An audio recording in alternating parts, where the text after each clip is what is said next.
Ya. Saya merasa hari ini saya sudah jadi anggota DPR RI. Kenapa begitu, Pak? Nah, suara boleh tidak saudara berikan pada saya. Silakan berikan pada orang lain. Saya bermohon hanya satu.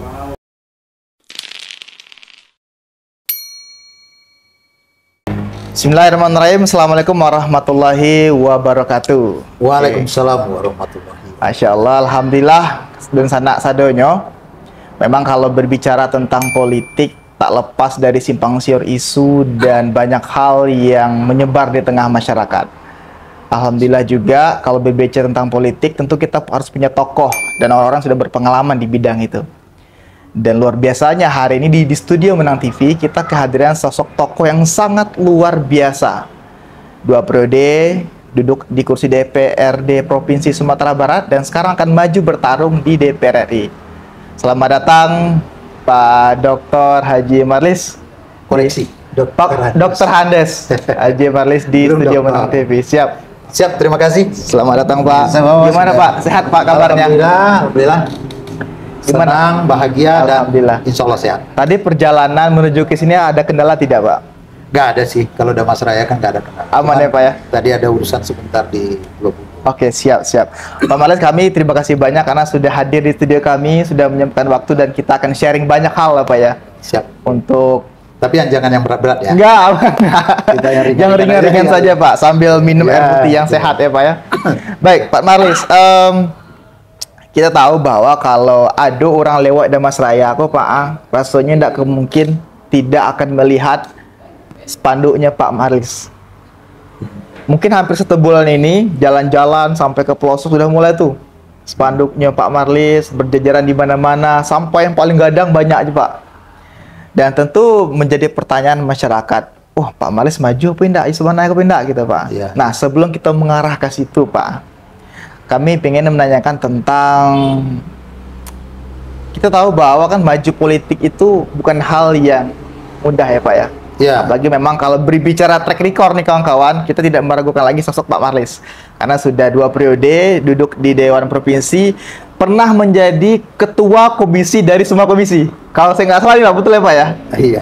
Dan satu-satunya kalau nggak salah. Di dunia. Di dunia, bukan di Indonesia lagi ya Pak ya.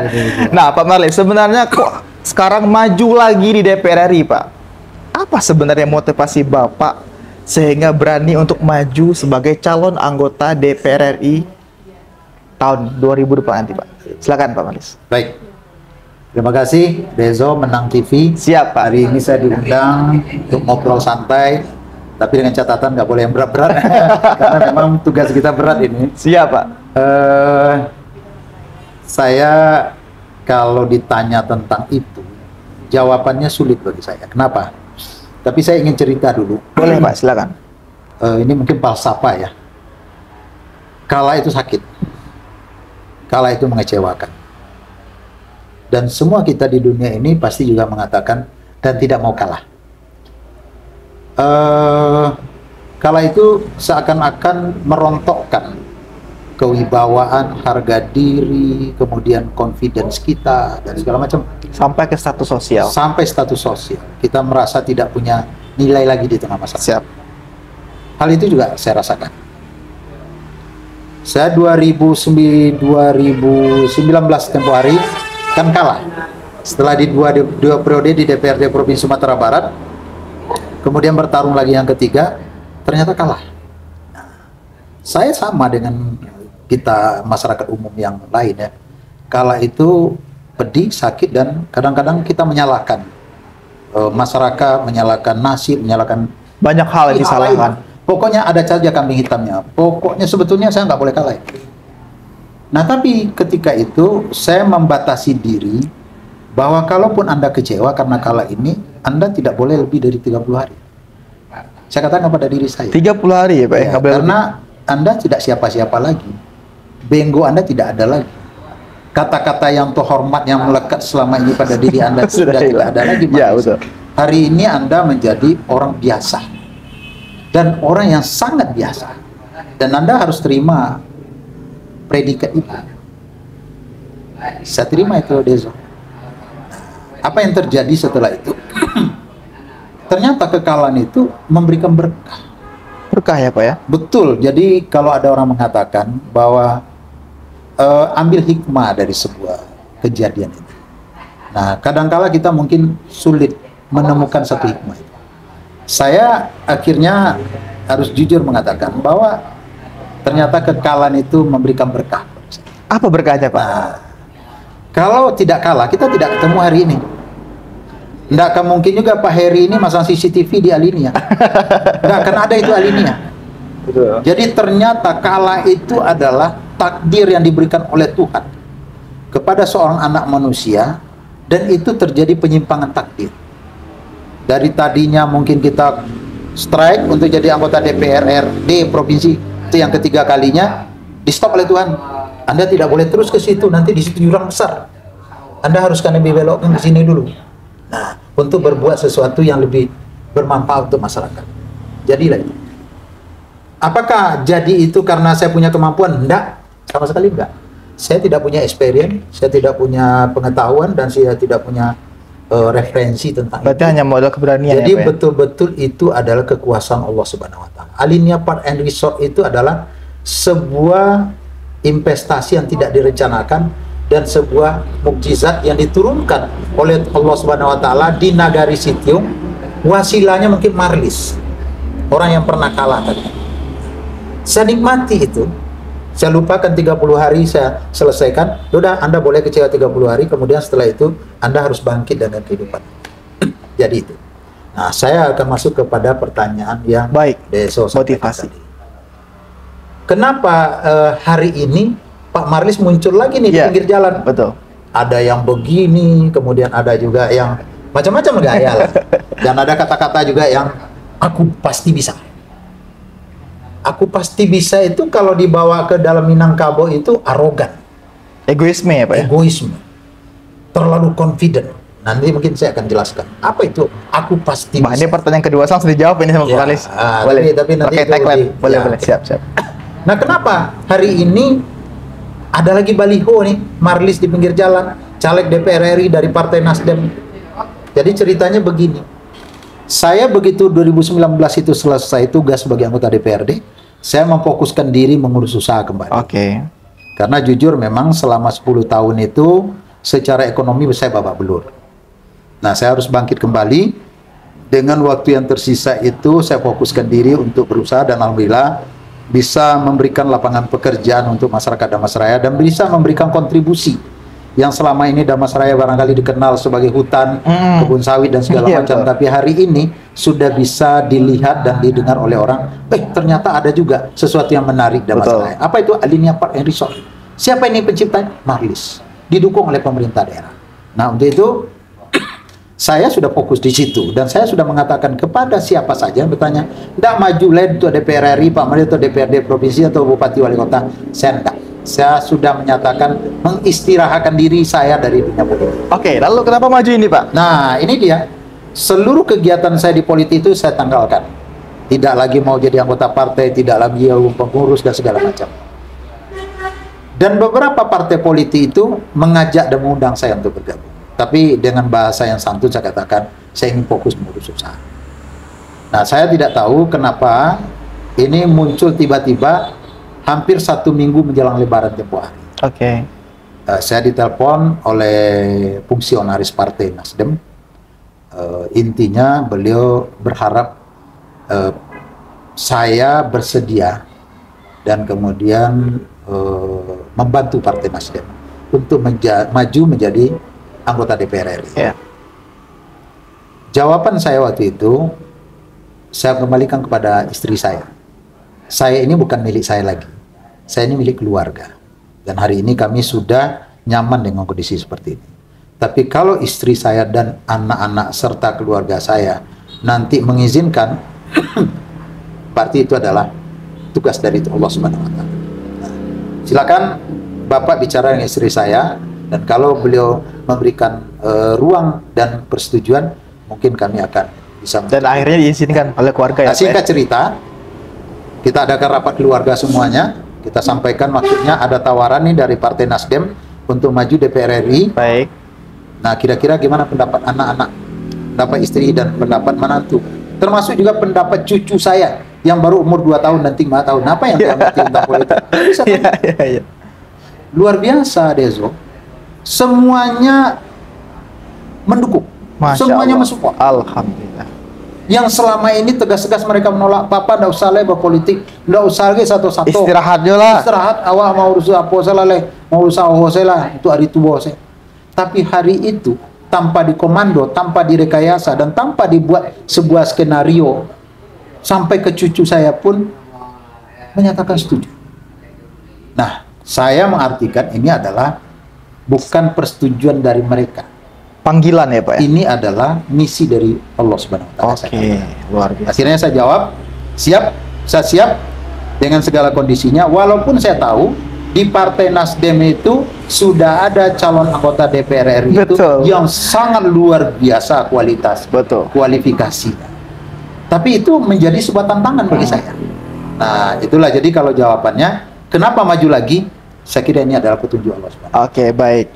Kita sudah dapatkan jawabannya, Pak. Melihatnya ada sebuah panggilan dan semacam Allah yang memberi jalan untuk memudahkan semua. Sama dengan lahirnya linia Pak Erisol. Betul, kayak cerita tadi ya Pak ya. Nah, namun kenapa harus Partai Nasdem ini Pak? Kan ada beberapa banyak partai nih Pak. Ada, ya tahu saya kita sebutkan satu persatu. Ya. Namun kenapa harus Nasdem? Saya juga tidak punya jawaban. Sama tadi. Padahal teman-teman yang lain saya punya pertemanan yang cukup familiar dengan seluruh ketua partai itu. Karena saya pernah ketua partai di Provinsi Sumatera Barat, jadi sangat dekat. Mereka juga mengajak. Tapi rasanya saya waktu itu masih mengeluarkan kata tidak. Tapi ketika Partai Nasdem ini mengajak, kata-kata tidak itu kok nggak ketemu lagi. Oke, artinya Bapak menerima pinangan dari Partai Nasdem sehingga tekad bulatnya untuk maju sebagai calon DPR RI fraksi Nasdem. Menarik ini Pak Marlis, bahwa di samping pertanyaan di awal tadi, banyak isu yang beredar di tengah masyarakat bahwa Marlis tuh ada orang Damas Raya. Betul.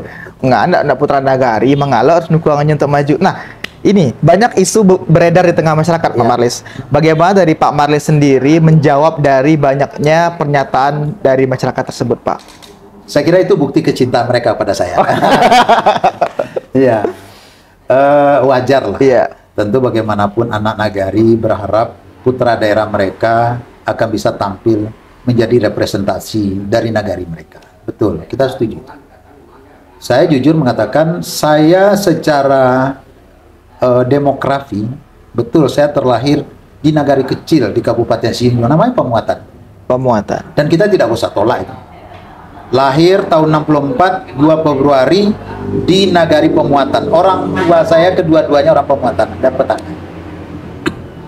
Tapi kenapa Tuhan menghadirkan saya sebagai wasilah untuk berinvestasi di Dharma saya? Saya tidak tahu.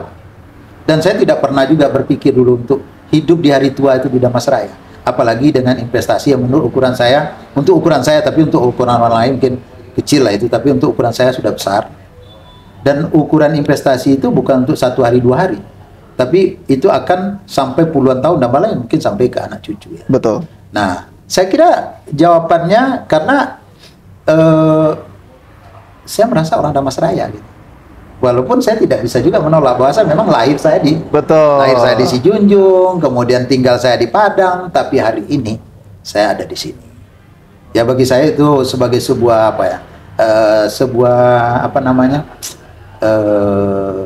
pendukung semangat saya. Baik, artinya hidup nah, ini apalah. Yang penting bagi kita itu adalah apa yang bisa kita berikan untuk negeri Damasraya.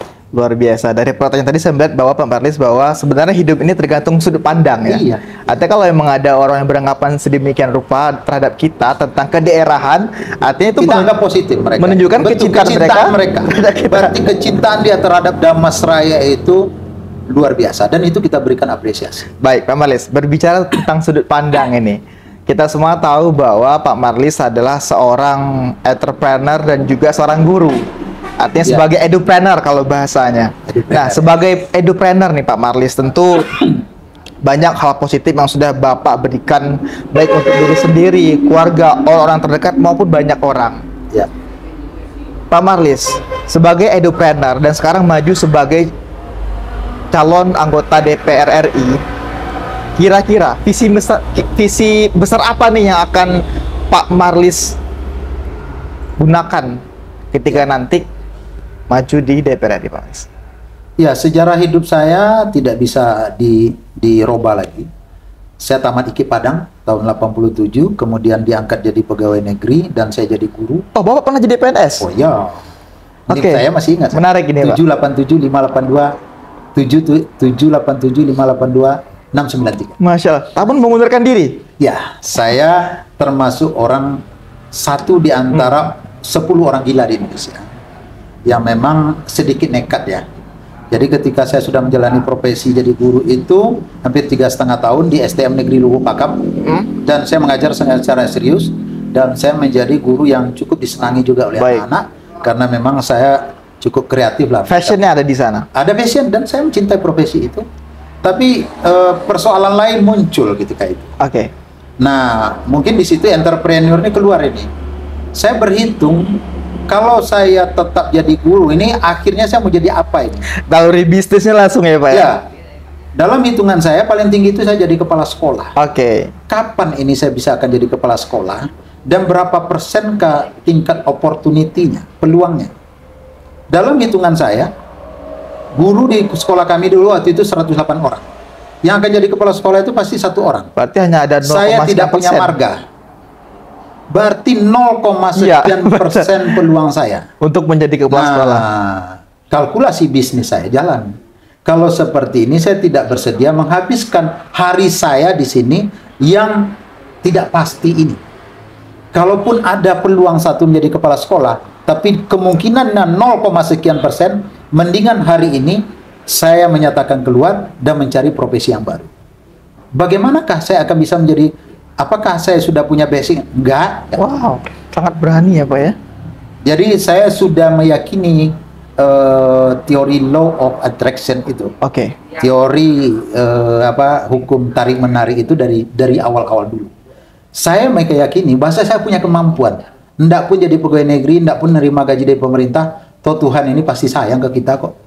Tuhan itu tidak sia-sia memberikan seseorang dilahirkan ke dunia ini. Betul. Tergantung dia bagaimana membuat diri mereka itu berguna untuk dirinya dan untuk lingkungannya. Dan saya merasa mampu lebih dari seorang guru itu. Walaupun saya keluar tanpa referensi, tanpa modal, tanpa pengalaman sama sekali, ya sama dengan membangun Alinia, tanpa apa-apa. Oke, mohon maaf Pak Melihat, saya potong ini. Bapak pernah jadi PNS, namun mengundurkan diri karena melihat peluang tak ada. Lalu bagaimana dengan keluarga ini Pak?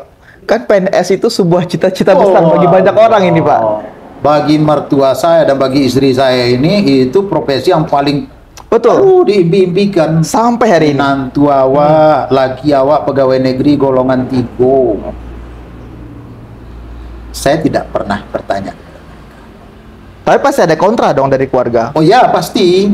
Nah, ini mungkin satu pelajaran bagi pemirsa kita. Ketika Anda akan dihadapkan satu situasi di mana Anda harus mengambil keputusan yang sifatnya terlalu personal, Anda tidak perlu berdiskusi dengan siapapun. Oke. Walaupun itu termasuk istri, orang tua, anak, dan orang terdekat Anda. Yang boleh Anda lakukan adalah minta pendapat pada Allah Subhanahu wa Ta'ala. Saya lakukan itu. Dalam situasi tersulit apapun? Ya, tersulit apapun. Sehingga saya sekarang enjoy saja menghadapi dunia ini. Nggak ada persoalan bagi saya. Bahwa kalah itu ternyata berkah. Jadi tidak ada lagi ketakutan bagi saya kalah dan menang. Oke.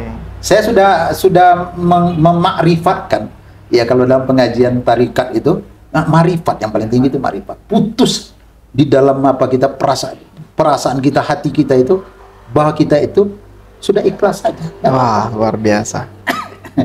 Baik Pak Marlin, ini saya agak terkagum-kagum sebagai anak muda nih Pak Marlin, yang masih panjang perjalanannya, terutama mendengarkan histori yang Bapak ceritakan tadi. Pak Marlin, saya pengen mengulas sedikit pertanyaan singkat saja, bahwa berbicara tentang politik artinya berbicara tentang strategi. Berbicara strategi artinya kita berbicara kemenangan. Ya. Kira-kira ada nggak strategi tertentu yang akan Pak Marlis gunakan untuk melenggang ini ke Senayan, Pak Marlis? Tidak. Saya tidak punya strategi dan saya tidak punya cara bagaimana saya sampai ke Senayan. Tapi saya yang tahu adalah bahwa saya akan sampai di situ. Masya Allah, amin, amin, amin, Bapak, amin. Makanya orang bertanya, kok berani-beraninya Pak Marlis maju di dapil 1 dari Partai Nasdem. Ya, betul. Yang semua orang tahu di situ adalah orang-orang yang luar biasa. Betul. Tetapi apabila ada alat yang mengukur, ada sebuah parameter yang bisa digunakan untuk mengukur tingkat keyakinan dan optimisme dari 8 orang caleg di Nasdem itu, barangkali tingkat optimisme saya melebihi mereka semua. Wah, luar biasa. Artinya ini berbicara tentang keyakinan diri ya, Pak? Keyakinan diri. Itu dia yang law of attraction itu. Ketika kita memikirkan sesuatu dan di hati pun diaminkan, maka insya Allah terjadi. Dan alam semesta. Siapa yang membuat skenario itu? Allah, bukan kita. Oh, baliho sekedar pajang-pajang aja lah. Dia tidak berkontribusi elektoral itu. Cuman pernah mengingatkan, oh iya Marlis ini pernah dulu DPRD, oh ikonya kininya maju DPR, oh sekedar itu. Apakah itu berkontribusi pada suara? Enggak sama sekali. Betul. Saya tahu itu.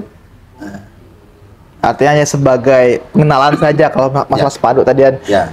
Uniknya Pak Marlis tidak punya strategi apapun, cukup berjalan sebisa semaksimal mungkin dan serahkan pada yang di atas. Luar biasa Pak Marlis. Nah, berbicara politik juga nih Pak Marlis. Kita tahu bahwa banyak anak muda sebenarnya pengen maju nih sebagai kontestasi di dunia politik, terutama di 2024 nanti. Ya. Ada nggak kira-kiranya pesan khusus yang ingin Pak Marlis sampaikan nih untuk para anak muda ke depannya? Saya melihat fenomena anak muda hari ini terjun ke politik, cuman saya khawatir. Mereka memandang bahwa lembaga DPRD itu adalah lembaga yang sangat powerful. Ya. Dan kemudian di situ mereka seperti jadi raja. Salah mereka. Saya balik dari situ. Jadi kalau boleh mungkin direview ulang kembali motivasi mereka itu. Amereman. Kenapa? Karena dalam pandangan mereka itu sampai ya kita mohon maaf lah di Darmasraya kita saja lah. Sampai untuk duduk di DPRD kabupaten itu butuh dana sampai sekian miliar. Menurut saya ini gila ini. Gila. Apa yang terjadi setelah itu? Iya. Apakah memang sudah ikhlas anak-anak itu atau kita-kita yang jadi caleg ini menghabiskan uang sampai sekian miliar itu untuk sebuah perjuangan politik seperti ini? Saya kira belum. Maka saran saya adalah dapur Anda harus Anda siapkan. Oke, pasti itu ya Pak ya. Jadi betul cara demokrasi ala Amerika. Ketika dapur Anda asapnya belum terjamin, sebetulnya Anda belum boleh berpikir untuk masuk. Karena lembaga ini bukan memberikan hasil kontribusi uang, justru menghabiskan uang. Betul. Di mana habis uang kita itu merawat konstituen. Ya. Bukan kita tidak punya penghasilan, lumayan penghasilan kita untuk di daerah cukup lah. Sebagai anggota dewan gaji 25 juta, nambah tunjangan ini segala macam, kemudian perjalanan dinas 30 juta, cukup. 1 juta satu hari. Tapi apakah cukup untuk dana politik di Indonesia? Tidak sama sekali. Ya. Makanya mohon maaf dengan tidak bermaksud apa-apa ya. Saya 10 tahun di DPRD itu keluar dengan kredit macet. Iya Pak ya? Ya. Jadi kalau secara ekonomi, duduk sebagai anggota DPRD, apalagi kabupaten atau provinsi, saya kira tidak menguntungkan. Dan kalau bicara tentang politik, apa strategi politik? Kabur itu. Mereka hanya memandang karena ini anggota dewannya ada benggo, ada yang terhormat, di muko. Sudah tuh kalau ada acara-acara disabui nama ada orang. Cukupkah itu sebagai sebuah kebanggaan kita dan bisakah itu melepaskan hasrat kita? Belum saya kira. Jadi kita dukung sajalah, tapi mungkin kita minta tolong diperbarui kembali motivasinya itu. Di sana tidak ada uang. Dan justru kadang-kadang, mohon maaf, hari ini anggota DPRD itu yang paling susah. Oke. Uang jalan cuma 300.000. Oh ya? Ketika saya dulu masih 1.500.000. Hari ini, waduh susah biasa. Jadi kalau ada yang berniat dengan main uang jadi anggota DPRD, saya kira urungkanlah. Oke. Cobalah berdiskusi dengan istri Anda, jangan Anda habiskan uang itu untuk hal-hal yang menurut saya tidak produktif. Mari kita tawarkan saja apa yang ada, tampilkan saja diri kita, dan tidak perlu dengan membayar-bayar suara itu. Saya kira sudah tidak tren lagi. Cukuplah kapok kemarin itu untuk kawan-kawan yang akan bertarung. Betul. Artinya kalau berbicara masalah tadi, artinya berbicara pengabdian ya Pak ya. Karena kalau kita ulas kembali, Mangalos maju politik, ancak berbisnis lah. Pengabdian itu apa juga di DPRD itu apa? Apa yang bisa dibuat di DPRD itu? Yang bisa melakukan eksekusi itu hanya pemerintah daerah. Oke. DPRD membuat kebijakan, enggak kata bupati, enggak jalan itu. Enggak jalan itu. Jadi itu hanya sekedar lagak-lagak lah. Nggak ada laga-laga. Ya Oke. bagi yang protes, boleh dengan saya Oke, udah oke. balik dari situ. Siap, siap, siap. Saya lebih hebat dari mereka. Saya pernah ketua komisi di seluruh komisi di DPR. Satu-satunya ya, Pak, ya? Satu-satu di dunia. Nggak ada itu yang nandingi. Kenapa tidak pimpinan? Karena partai saya partai kecil itu. Oke. Jadi dari kondisi itu ya. Tapi ya mungkin setidak-tidaknya dengan dia di DPRD, dia bisa membawa program pembangunan ke negarinya atau ke dapilnya. Paling itu. Tapi kalau misalnya pengabdian, itu nonsen lah itu. Nonsen itu. Oke, berarti memang semuanya berjalan apa adanya dan mengalir saja ya Pak, dan tidak ada ikatan dan tekanan apapun ya Pak ya. Ini kan aksesoris politik saya, aksesoris demokrasi saja. Iya. Yang mohon maaf tidak terlalu signifikan fungsinya. Terakhir Pak Marlis, sebelum kita tutup ini pembahasan kita pada hari ini, bahwa sebenarnya sejauh mana seorang Pak Dr. Handes Haji Marlis yakin akan duduk di DPR RI 2024 nanti?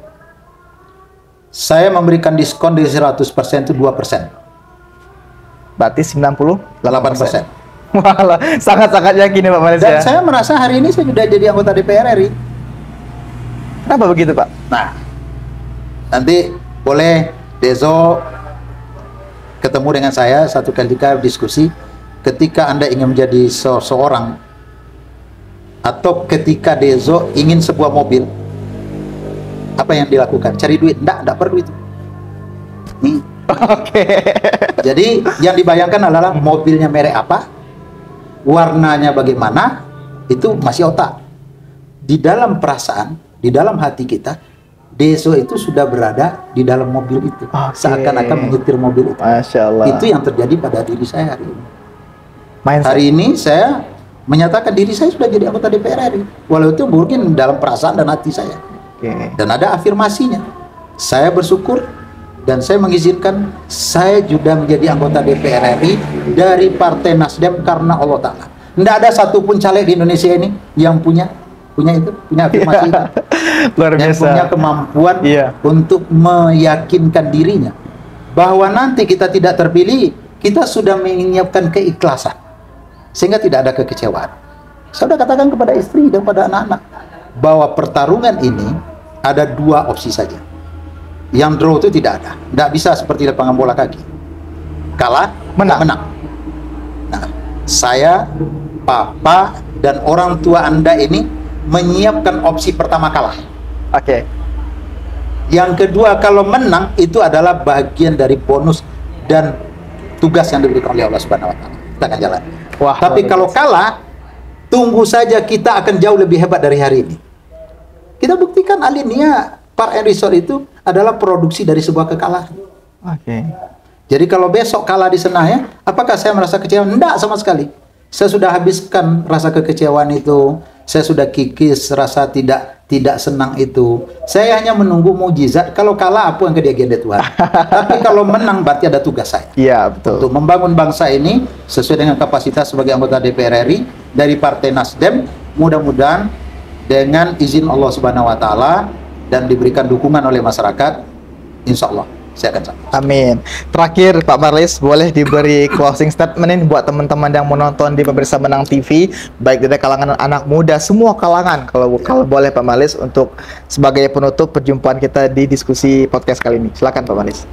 Baik, kepada seluruh pemirsa Menang TV dimanapun berada, apakah yang berada di Indonesia, apakah berada di dunia, ataupun sampai di Sidratul Muntaha, saya mohon izin dan mohon restu serta doa dari semua pemirsa, berikan kesempatan kepada kami untuk bisa berbuat yang terbaik untuk negara Republik Indonesia. Dan satu hal yang saya minta, bagi yang memang ada respect, ada yang kenal, ada yang suka, saya hanya minta kepada saudara-saudara, suara boleh tidak saudara berikan kepada saya. Silakan berikan kepada orang lain. Saya bermohon hanya satu, hadiahkan Al-Fatihah untuk Marlis bin Suki. Dan itu bagi saya sudah sangat luar biasa untuk sebagai modalitas dan amunisi bagi kami untuk berjuang di dalam medan politik yang sangat hebat ini. Terima kasih. Assalamualaikum warahmatullahi wabarakatuh. Masya Allah, luar biasa Pak Marlis. Terima kasih banyak, sangat-sangat menggebu-gebu. Mudah-mudahan semangat Pak Marlis tertransfer ke teman-teman yang menonton video kita kali ini. Bapak, terima kasih banyak sudah hadir di studio kita. Mudah-mudahan dalam perjalanan ini Bapak diberikan Allah kesehatan, mudah rezeki yang banyak lagi, berkah dan melimpah, dan mudah-mudahan nanti insya Allah kita bertemu lagi di kursi DPR RI nanti ya Pak ya. Amin. Terima kasih banyak Pak, dan terima kasih banyak buat teman-teman yang nonton video ini. Jangan lupa seperti apa yang saya tadi, kalaupun tidak mendukung dan memilih, cukup kirimkan Al-Fatihah saja. Apa nggak dulu nggak usah. Suara pun nggak perlu nih saya. Al-Fatihah saja. Terima kasih banyak Pak. Sampai ketemu lagi di waktu-waktu berikutnya. Wassalamualaikum warahmatullahi wabarakatuh.